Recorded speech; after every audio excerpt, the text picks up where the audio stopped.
je vais vous parler au nom du groupe UGCAM. L'UGCAM, c'est l'Union de gestion des établissements de l'assurance maladie. Donc, c'est l'assurance maladie, c'est la branche gestion d'établissements de l'assurance maladie qui gère des établissements médico-sociaux, des établissements sanitaires, dont des établissements pour personnes vivant avec un handicap et d'autres orientés personnes âgées. Donc, je passe vite, création du groupe en 2009. Je vais aller très très vite, 13 UGCAM en France, pardon. 13, le diaporama peut être diffusé aussi, Géraldine, au passage. 13 UGCAM en France, 250 établissements et services à peu près. 14 000 collaborateurs et 15 000, 16 000 lits et places maintenant. Les chiffres datent un petit peu. L'accès à la santé des personnes vivant avec un handicap. Alors, le handicap, polyhandicap, mais pas que. C'est une priorité de l'assurance maladie, autant du côté de la CNAM que de la direction du groupe UGCAM, avec des engagements forts, améliorer l'accès à la santé des personnes vivant avec un handicap. Alors, je dis améliorer l'accès à la santé. Dans un premier temps, on a parlé d'améliorer l'accès aux soins. J'insiste aujourd'hui, c'est un de mes dadas, accès à la santé qui comprend prévention, promotion de la santé, et là, l'autodétermination a une place essentielle là-dedans. Accès aux soins, accès aux droits. Un certain nombre de personnes, de familles, c'est encore l'occasion d'une question tout à l'heure d'une maman. Pour accéder aux soins à la santé, il faut savoir quel droit on a, quelle aide éventuelle, etc. Et quelqu'un a dit ce matin, on joue au ping-pong, on joue souvent au ping-pong avec les familles pour trouver une solution, malheureusement. Et puis la place de l'accompagnement qui nous renvoie au soutien des aidants. Alors quelques exemples du côté CNAM, tout ce qui est dans l'avenant 9, je ne sais pas si vous connaissez, mais le financement de séances blanches en ville pour habituer aux soins, le financement d'expérimentation, on a une en Bourgogne-Franche-Comté sur l'habituation aux soins de jeunes autistes au CHU, avec l'intervention d'une pédiatre du CHU, l'implication des éducateurs spécialisés, etc. Comme quoi c'est bien l'affaire de tous. Les financements renforcés des dentistes quand ils soignent une personne vivant avec un handicap, etc., etc. Et puis il y a toute la question de soutenir les aidants. On a bien vu ce matin à différentes reprises que c'était extrêmement important. Pascal Jacob, qu'on côtoie depuis plusieurs années, parle des familiers. Moi, j'aime bien reprendre ce terme-là. Et ça montre bien que si on se parle tous, si on a de l'empathie, quelqu'un a parlé d'une formation à l'empathie tout à l'heure, les uns vers les autres et qu'on cherche ensemble, ça va nettement mieux. Je vais dépasser les 10 minutes, je me fais en disputer. Donc, le groupe UGCAM, on a élaboré un plan national dès 2020 et on vient de le réactualiser pour 2023-2027. Pour mobiliser l'ensemble des établissements et services, donc ça doit ruisseler jusque sur le terrain, parce que c'est bien joli d'avoir un joli plan avec 6 axes. Vous avez vu, on a mis plein de couleurs, là, comme ça fait envie. Si derrière, il n'y a pas des actions concrètes, des expérimentations concrètes, des partenariats concrets, et notamment en Bourgogne-Franche-Comté, ça marche plutôt bien, et bien on ne va pas bien loin. Donc, pour que ça fonctionne, il faut que ça soit piloté, il faut que ça soit animé, il faut que ça soit évalué. Et puis après, vous allez retrouver les axes que j'ai évoqués, prévention, accès effectif aux soins, formation, on l'a évoqué à différents moments de la journée, la formation des uns et des autres. Comment communiquer aussi sur ce qui marche, ce qui aide. Je vais vous donner quelques exemples. On a évoqué, Audi Connect, Stéphanie a évoqué, mais des outils de l'association Coactis Santé, le questionnaire Handifaction, j'y reviendrai tout à l'heure. Et puis comment, au niveau du UGCAM, tant au niveau national que local et régional, on est persuadé qu'à plusieurs, comment c'est la phrase, on va moins vite, mais on va plus loin. J'ai plus que 5 minutes, je vais aller plus vite. Voilà. D'accord. Donc, un référent régional accès à la santé dans toutes les UGCAM, un pilote national donc, que je suis avec une équipe autour de moi. Donc, si vous avez des questions, vous m'écrirez ou vous me téléphonerez. La communication, l'idée, c'est de promouvoir, comme je viens de dire, les outils qui vont bien.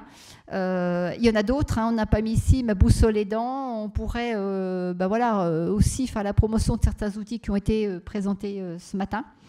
Et puis, comment aussi faire connaître les actions probantes, les réussites. Si on sait qu'à un endroit, il y a ça qui a fonctionné, qui s'est mis en route, et puis que d'autres veulent travailler sur le sujet, peut-être qu'on peut dire, appelez ceux-là, ils ont déjà bossé, ils ont déjà fait des choses, sachant que quand on crée, nous, des outils, on les met à disposition. Donc, on a des diaporamas, des plans de journée, des modalités d'intervention qu'on peut diffuser, partager sans souci. La prévention, donc extrêmement important. Plus on fait de la prévention, plus on fait de la prévention pour les personnes vivant avec un handicap dans le droit commun, parce que c'est ça aussi, il ne peut pas y avoir des services dédiés, des handiconsultes partout et ça ne convient pas à tout le monde, ben moins il y aura de désagréments de soins pour les personnes vivant avec un handicap. Bucco-dentaire, une grande question qui vient partout, la détection des cancers hein, dans le monde médico-social. On sait notamment qu'un nombre de femmes hébergées en masse ou en femmes ben, n'ont pas eu d'examen gynécologique, de surveillance des cancers du sein et de l'utérus depuis jamais pour certaines, avec des professionnels qui disent mais nous on a un nez dans le guidon, il faut qu'on trouve la solution, le praticien qui est équipé avec un mammographe, excusez-moi s'il y a des médecins dans la salle, je vais peut-être mal le dire, à col de cygne ou enfin voilà spécialisé, ben, j'en trouve pas, j'ai pas de solution, etc. Puis des familles aussi qui parfois nous disent, mais, ou des familles ou des professionnels d'ailleurs, hein, elle n'a pas de rapport sexuel, c'est pas la peine qu'elle ait un frottis. Ben si, un petit peu, enfin c'est pas la même chose, etc. Développer les actions d'éducation thérapeutique, on a vu ce matin combien c'était important et ça rejoint la formation, hein, travailler autrement, l'éducation thérapeutique, rechercher la parole de la personne, hein, les personnes vivant avec un handicap. Moi, j'ai dirigé un établissement pour adultes en situation de polyhandicap moteur, avec pour certains d'autres handicaps ou d'autres troubles. Elle pouvait nous dire oui, elle pouvait nous dire non, hein, pour la plupart, sur ce qu'elle voulait, ce qu'elle ne voulait pas, y compris un refus de soins au passage. Favoriser l'accès à l'information et l'autodétermination. Je cours là, hein, je cours.